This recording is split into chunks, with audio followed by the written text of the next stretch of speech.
été le poulain de personne.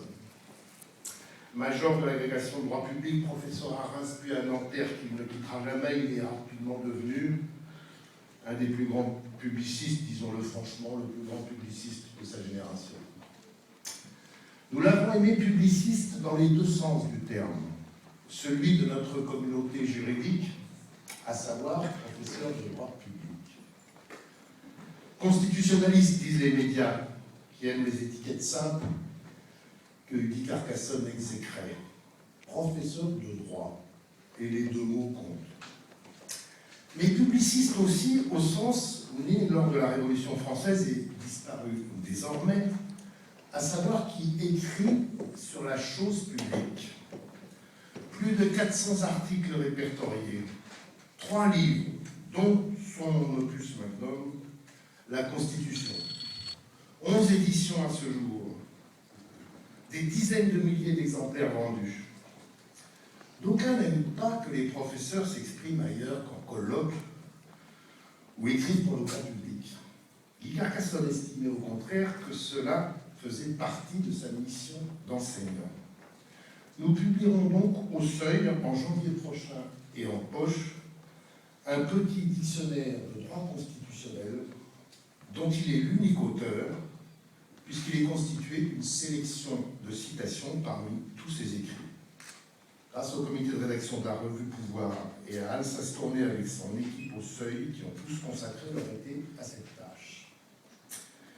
Nous l'avons aimé grand professeur, donc, passionnément professeur, aimant ses étudiants autant qu'il est possible de l'imaginer, ne renonçant jamais à enseigner quelles que furent ses autres fonctions, ne quittant jamais Nanterre, quelles que furent les sollicitations, considérant à juste titre que le plus grand de ses succès serait toujours le succès d'un de ses étudiants. Dans son oraison funèbre, par lui écrite, dite par Jean-Alain Michel, ici présent, il redit, je cite, « L'ampleur de ma dette à l'alma mater, celle dont Claire trouvait ridicule le rappel constant et larmoyant. » Son hymne répétitif à l'université, raillé pour garder une distance critique, nécessaire dans l'amour vrai, et pourtant, ce fut une passion admirable, en ces temps où les gratifications tendent à se réduire à l'argent et à la notoriété. Nous l'avons aimé serviteur du droit, de l'université évidemment, mais pas seulement. L'autre trait étincelant de sa vie publique pourrait se résumer ainsi. Il fut un grand serviteur de l'État de droit.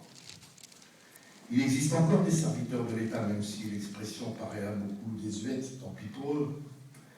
Il y en a ici des modèles, tels Jean-Louis Debré, Marc Guillaume, mais Guy Carcassonne a servi avec passion l'État de droit. Il l'a servi en France, en consacrant des dizaines de milliers d'heures de sa vie au Conseil constitutionnel.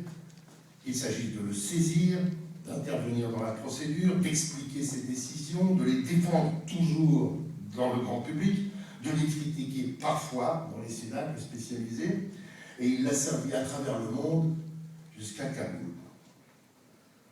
Pour finir cet hommage que j'aurais, par vous, ne jamais pouvoir rendre, tant il fut plus de 40 ans durant, mon ami, mon frère, ajoutons que tous ceux qui ont connu Guy, ou qui l'ont seulement approché, ou qui l'ont entreaperçu, ont pu déceler un aspect essentiel de sa personnalité. Guy était un épicurien altruiste. Un épicurien qui appréciait le verbe profiter, le mot et la chose, qui aimait les bons restaurants, les voyages, les cigares, les cravates, les stylos, les scooters, West Wing, les livres, j'en passe, et des meilleurs. Et un altruiste qui aimait les fidèles, les contradicteurs, les étrangers, les pas courtisans, les autres.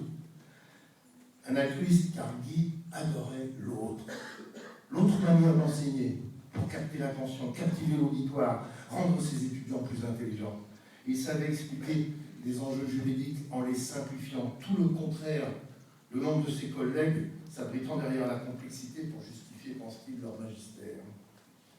L'autre façon de faire de la politique, au risque de l'échec, il a deux hommes politiques, ce qui peut paraître beaucoup, deux c'est selon. Pierre Mendès France et Michel Rocard.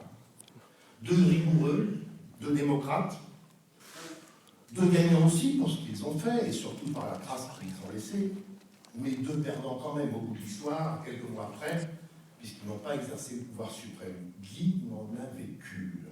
Il servit Rocard sans discontinuer, puis renonça à tout rôle politique lorsque Rocard sortit de la course. Le pouvoir, pour le pouvoir, ne l'intéressait pas. Denis Dreyfus, qui est ici, peut en témoigner au premier chef. L'autre rapport entre savants et citoyens, autre que celui du mépris ou de la militance. Il n'appréciait que très modérément les journalistes, mais respectait absolument les citoyens. Arbitrant entre ces deux sentiments contradictoires, il ne refusa presque jamais 2 minutes aux 20 heures pour tenter d'éclairer une question.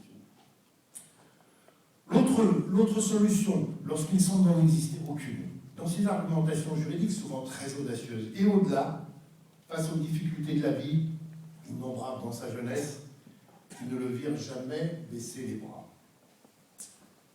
L'autre dans la vie, quiconque a eu la chance de l'avoir pour ami, c'est qu'il a toujours pu compter sur lui, professionnellement ou personnellement. Un jour, je lui ai confié être en panne de temps et d'inspiration pour une chronique radiophonique, matinale, obligée. T'inquiète pas, me dit-il, une demi-heure après, j'ai reçu dans ma boîte mail la chronique qui manquait. Avec joie, l'ami s'était fait nègre. Il est des personnes qui n'ont guère d'idées, les démunis de l'esprit, soit la responsabilité ne leur en incombe pas toujours. Il en est d'autres qui ont des idées, mais les gardent pour eux, les avaricieux de la pensée, assez peu dit. Et il en est qui n'aiment que donner, partager, échanger, confronter. Et de cette espèce, il fut le roi. Estime de soi, toujours injustifiée par ses actes. Passion des autres, celle d'une vraie vie. Ces deux boussoles l'ont toujours orienté. Le garder en vie est hors de notre portée, le garder dans nos vies est le seul hommage qu'il accepterait vraiment, et celui-là, Guy, nous ne cesserons de te le rendre.